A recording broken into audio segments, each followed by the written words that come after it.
Apa akibat dari meremehkan pacar? Pasangan ini memainkan permainan menembak. Wanita menembak lebih dulu. Satu tembakan tidak kena. Giliran pria, dia asal menembak dan kena semua. Dia bahkan pamer ke pacarnya. Cukup punya tangan saja. Wanita tidak senang. Ayok satu kali lagi. Kali ini tatapannya berbeda. Bahkan cara tembaknya lebih jago daripada pria. Pria terkejut. Setelah menembak, wanita juga tidak lupa berkata, "Cukup punya tangan saja. Mereka baru kenal tak lama." Saat itu ada pembunuhan di hotel. Wanita itu berlari dalam kepanikan. Di belakangnya terdapat polisi. Dia menyembunyikan sembunyi dan bersiap bertarung. Tapi tiba-tiba ia melihat seorang pria tampan. Wanita tiba-tiba berubah pikiran dan berjalan ke arah pria. Pria segera memperhatikannya, menutup pistolnya, dan meletakkan tangan di atas bahu wanita. Berpura-pura menjadi pasangan dan pergi dengan tenang. Ini adalah pertemuan pertama mereka. "Sangat senang mengenalmu." "Saya juga." Mereka dengan cepat saling jatuh cinta. Makan bersama, berdansa, menghabiskan akhir pekan bersama. Saling kenal kurang dari 2 bulan. Dan mereka langsung menikah. Teman-teman menyimpulkan, kalian tidak akan bertahan lebih dari 6 bulan. Tapi tak disangka, keduanya melewati 6 tahun. Tapi keduanya sama-sama tidak membocorkan bahwa mereka adalah pembunuh. Pria berpura-pura menjadi pembangun. Saat tidak ada kerjaan, ia akan mempraktikkan teknik tembakannya. Sedangkan wanita berpura-pura menjadi seorang programmer. Sebenarnya dia bermain lebih besar dari suaminya. Contohnya seperti malam ini. Dia berpakaian seperti gadis panggilan, membunuh target dengan cepat dan bersih. Saat satpam menghancurkan pintu, dia mengeluarkan cincin besi besar dari tasnya, melompat dari balkon dengan tenang, turun dengan tali ke bawah gedung pencakar langit, kemudian tiba di bawah, menghentikan mobil dan pulang. Saat suaminya pulang, dia sedang membuat makan malam. Dengan begitu kedua pembunuh saling menutupi selama 6 tahun. Bahkan tidak ada yang tahu. Meskipun pekerjaan sangat menarik, tapi kehidupan pernikahan semakin membosankan. Mereka seperti suami istri pada umumnya. Juga sama-sama mulai tidak senang dengan satu sama lain. "Kau benci tiraiku. Saya kembali membenci estetika Anda. Bahkan tidur pun tidak berhadapan." Hingga suatu hari, keduanya diberi tugas yang sama. Target kali ini bernama Tank. Ia dikenal sangat rumit, tapi hanya ada satu kesempatan untuk bertindak di perbatasan gurun pasir ini. Saat serah terima Interpol, pria langsung bersiap. Dia menyeret koper ke gudang, membuka ruang bawah tanah yang tersembunyi. Ini adalah kubah kecil sebenarnya, yang dipenuhi uang dan senjata baru.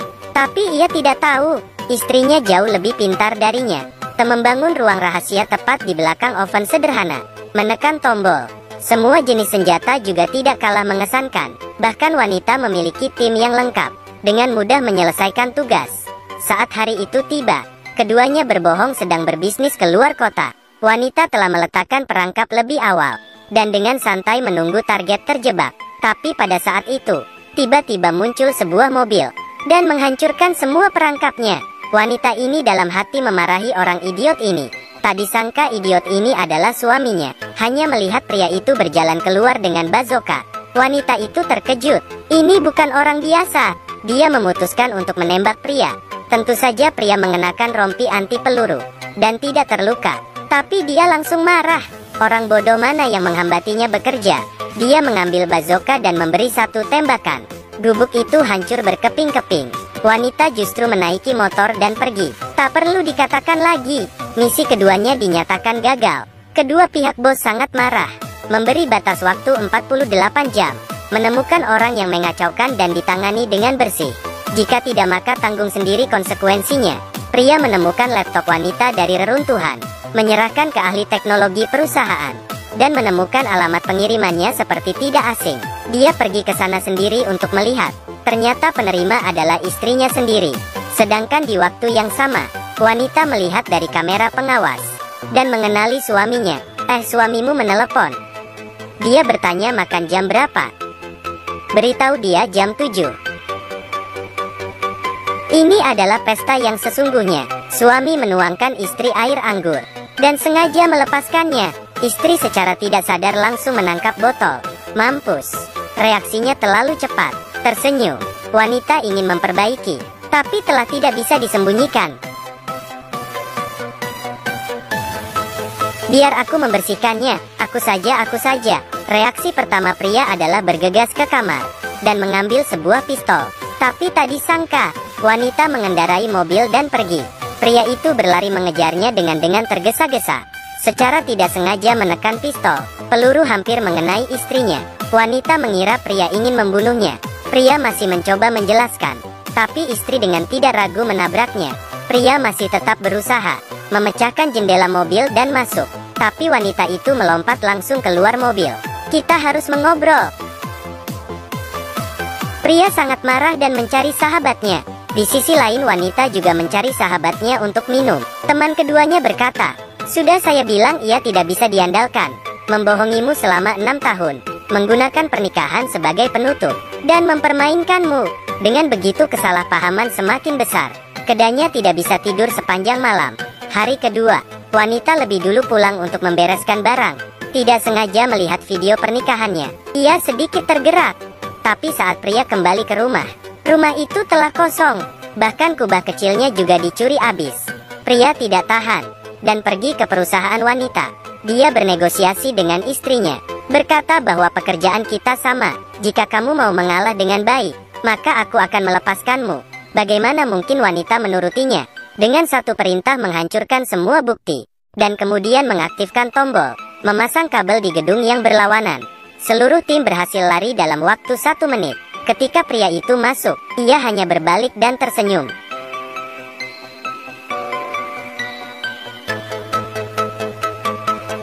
Penakut. Pengecut. Ini tidak seperti pertarungan pembunuh. Ini lebih seperti perkelahian pasangan.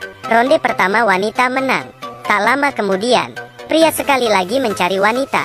Namun kali ini dia belum sempat bertemu, dan dijebak di lift oleh wanita.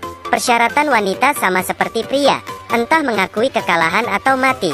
Pria berpikir, dengan percaya diri memilih pilihan terakhir. Wanita sedikit kaget. "Kamu kira saya tidak berani membunuhmu? Saya tahu kamu tidak akan." Baik. 54. Apakah kamu punya kata-kata terakhir? Tirai baru terlalu jelek. By John. Wanita menekan tombol. Lift jatuh dalam sekejap. Sinyal di layar juga menghilang. Lift yang jatuh meledak di lantai dasar. Wanita bergegas keluar dengan tak percaya melihat kekacauan. Dia sedikit tidak percaya bahwa suaminya telah mati. Malam hari, dia datang ke restoran tempat pria melamar. Tidak bisa menahan tangis.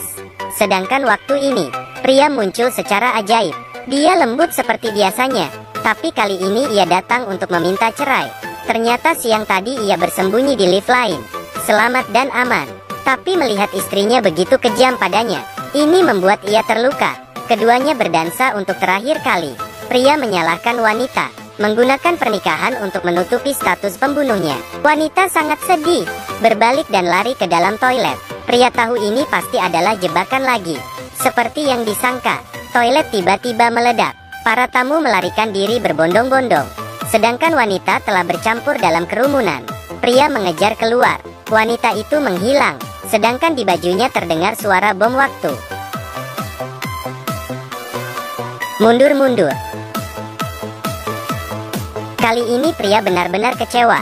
Dia berjanji dengan wanita, "Mari kita pulang," untuk membuat semuanya jelas. Pertarungan terakhir antara pasangan pembunuh akan dimulai. Pertama adalah pertarungan menembak. Kemudian senjata dingin. Terakhir adalah perkelahian. Akhirnya keduanya hampir kehabisan tenaga. Saat ini wanita melihat pistol. Pria langsung mengerti. Bertahan cukup lama. Pria akhirnya meletakkan pistol. "Saya tidak bisa melakukannya." Saat ini mereka akhirnya mengerti. Meskipun pernikahan memiliki banyak masalah, tapi mereka tetap saling mencintai. Keduanya baikan seperti dulu, dan terus mengobrol sampai subuh. Tapi saat itu pembunuh dari perusahaan telah tiba. Ternyata batas waktu 48 jam telah tiba. Meskipun untuk pembunuh top, perusahaan tidak akan memberi ampun. Sebuah bom dilempar ke ruang bawah tanah. Keduanya akhirnya keluar. Sekelompok pembunuh telah menunggu di luar pintu. Sebelum mereka menembak, bom telah meledak. Mereka mencari sahabat pria, dan mengetahui kedua perusahaan mereka tidak akan memberi ampun. Jika mereka masih bersama, maka perusahaan tidak akan membiarkan mereka. Satu-satunya cara adalah menangkap target yang lebih berat. Keduanya terpikir tank pada saat yang sama. Saat itu bos kedua perusahaan telah berulang kali memberitahu mereka, jangan membiarkan target ini lolos. Jika mereka bisa menangkapnya kali ini, mungkin saja bisa menebus kesalahannya. Pergerakan secara resmi dimulai. Wanita bertanggung jawab atas pengawasan, pria bertanggung jawab atas eksekusi. Meskipun ada sedikit liku-liku di tengah, tapi pria itu sangat cerdas, dan akhirnya tetap memancing keluar tank. Prosesnya lancar dan sedikit tidak wajar. Keduanya membawa ia ke hotel. Pria penasaran anak kecil seperti ini. Kenapa kedua bos menggunakan segala cara untuk mendapatkannya? Anak itu tidak sanggup ditakuti, dan berkata, saya bukan target tapi kalian. Dua pesaing tinggal di bawah atap yang sama. Ini buruk untuk perusahaan. Ternyata, bahkan tindakan saat itu adalah palsu. Sejak kedua perusahaan menemukan, kedua pembunuh top telah menikah. Kemudian membuat sebuah perangkap. Awalnya mengira dalam tugas saat itu, keduanya akan mati bersama. Tak disangka keduanya tidak hanya tidak mati, justru menemukan ketulusan saat kesulitan. Jadi bagaimana mungkin perusahaan membiarkan mereka?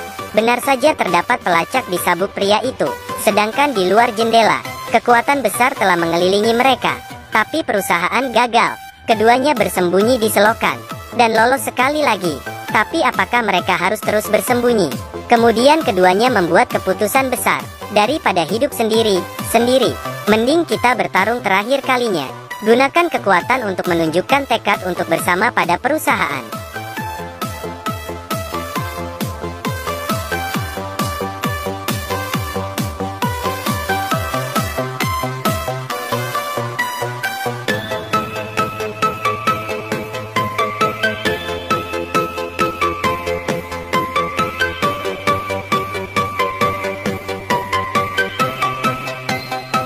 Dalam percintaan, sangat wajar jika terjadi kesalahpahaman. Tapi jika bisa saling percaya dan menghadapi bersama, maka tidak ada yang tidak bisa dilewati. Cerita hari ini sampai di sini. Jika Anda memiliki cerita lain untuk didengarkan, silahkan tinggalkan komen di kolom komentar. Jangan lupa like dan follow. Sampai ketemu di video selanjutnya.